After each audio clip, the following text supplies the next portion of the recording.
Bonjour à tous. Gérer ses finances personnelles, c'est essentiel pour réaliser ses projets et pour préparer son avenir. Mais bon, on est entre nous, soyons honnêtes, personne n'aime passer des heures à gérer son budget. Grâce à la technologie, tu vas pouvoir automatiser tes finances et grâce à ça, tu vas pouvoir enlever tes émotions de l'équation, ce qui est souvent le point faible des personnes qui souhaitent épargner ou investir. Dans cette vidéo, je vais tout simplement te montrer la façon dont je gère automatiquement mes finances et ce depuis un an.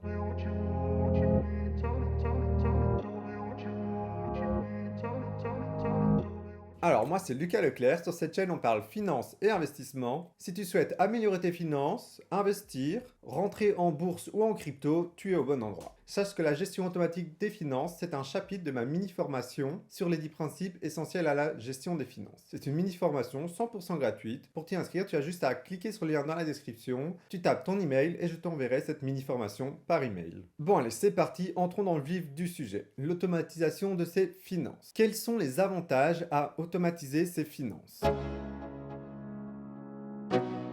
Les avantages sont multiples, je vais t'en citer quelques-uns. Premier avantage, tu t'en doutes, c'est un gain de temps. Tu vas plus devoir passer du temps à réfléchir, ok, je dois faire un virement pour payer cette facture, ou alors je dois faire ci, je dois faire ça.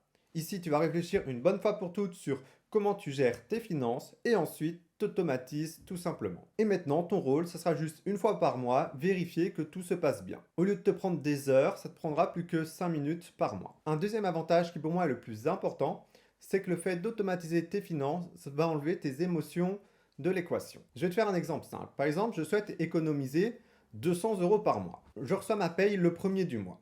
Ok, le mois se déroule, j'effectue des achats, etc. On arrive le 25 du mois. Je vois qu'il me reste encore 300 €. Et je me balade sur Instagram et je vois une pub pour un nouveau téléphone. Je me dis, mais il me faut absolument ça. Tes émotions vont agir et vont te dire, ok, ben achète ça. Et tu ne vas plus penser à, j'étais censé économiser 200 € par mois et mettre sur un compte épargne. Si je te reprends cet exemple, version automatisée.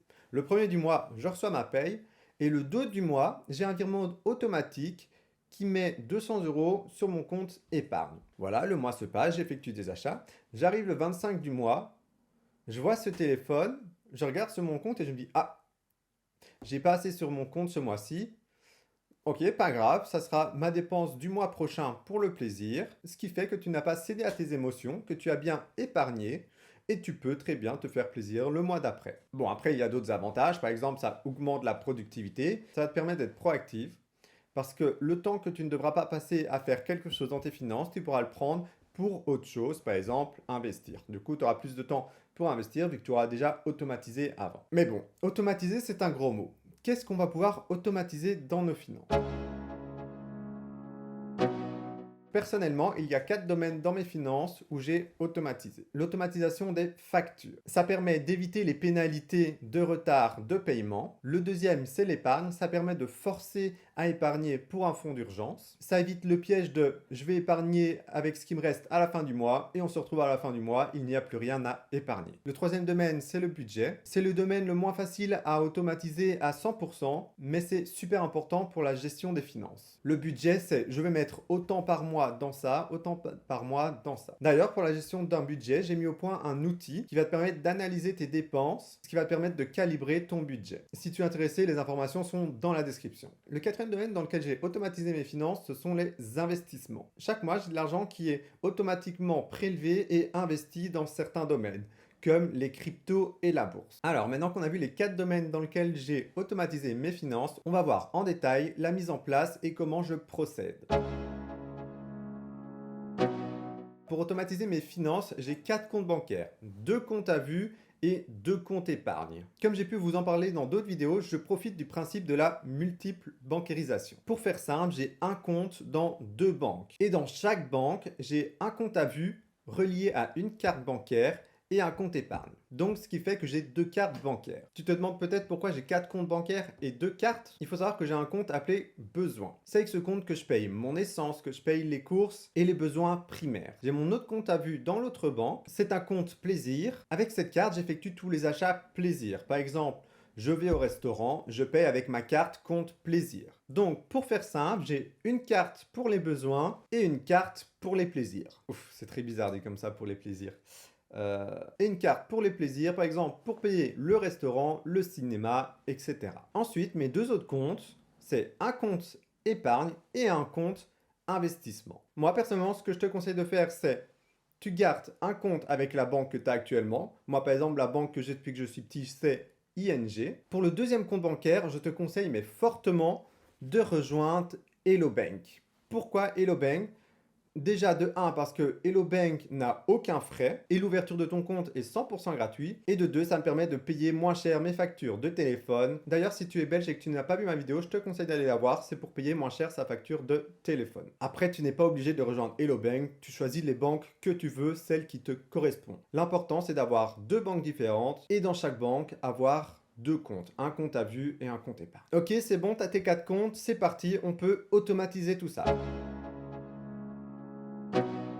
Pour ce faire, je vais te reprendre l'exemple que je t'ai fait au début de la vidéo. Le premier du mois, je reçois mon salaire et pour le 3 du mois, je crée un ordre permanent. Un ordre permanent, c'est un virement automatique qui va se faire sur tes autres comptes. Par exemple, le 3 du mois, il y aura 300 € qui vont être virés sur le compte plaisir, 500 € qui vont être virés dans l'épargne et 600 € dans le compte investir. Dans ce cas-ci, tous les 3 du mois, ton argent sera déjà dispatché dans tes comptes. Et toi, tu n'as plus qu'à utiliser simplement tes cartes bancaires. Pendant le mois, tu vas utiliser ta carte bancaire plaisir et tu ne pourras pas dépenser plus que ce qu'il n'y a dessus. Si par exemple au début du mois, tu t'es viré 200 € en plaisir, ça va t'obliger à garder ton budget et à n'utiliser que 200 € en plaisir. Pour ce qui est des factures, je te conseille fortement de faire des prélèvements automatiques. Mais attention, c'est bien beau d'automatiser, mais il faut que tu continues à surveiller. Il faut que tu saches les prélèvements automatiques qu'il y a chaque mois, que tu ne te retrouves pas avec des dépenses où tu te demandes « mais comment ça se fait qu'il y a 10 € qui partent tous les mois ?» Non, il faut que tu sois au courant des prélèvements automatiques qui se passent sur ton compte bancaire. Alors, comme promis, petit bonus, je vais te donner un tips que j'utilise chaque mois pour épargner un peu plus d'argent. Alors, je vais me rendre sur mon application Hello Bank. Hop, je t'arrête 2 secondes, là je suis en train de faire le montage de cette vidéo et je me rends compte que ça n'a pas de record quand j'étais dans mon application bancaire,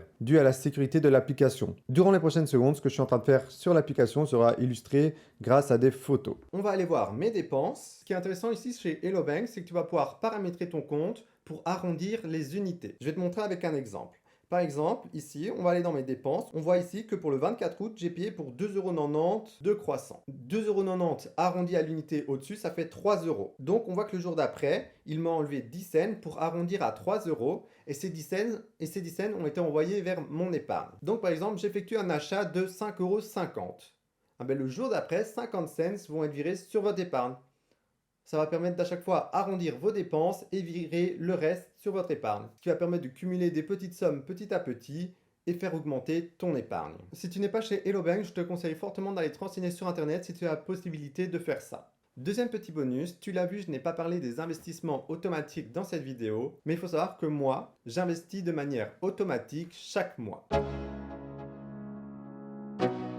En faisant du DCA. Dollar Cost Averaging. C'est-à-dire que tous les mois, je vais investir la même somme d'argent. Je vais le faire dans 2 domaines différents. Je le fais dans la crypto-monnaie et pour ce faire, j'utilise Binance. Donc pour prendre mon cas, tous les mois, j'investis 200 € dans un panier diversifié de crypto-monnaie. Donc tous les mois, j'ai 200 € qui sont débités de mon compte et investis. Et je fais la même chose pour investir en bourse dans les ETF. D'ailleurs, n'hésite pas à t'abonner, ça sera le sujet d'une de mes prochaines vidéos. Donc voilà, j'espère que cette vidéo t'a été utile. Si tu as des questions, n'hésite pas à les poser en commentaire. Je suis là pour y répondre. C'était Lucas Leclerc et je te dis à la prochaine. I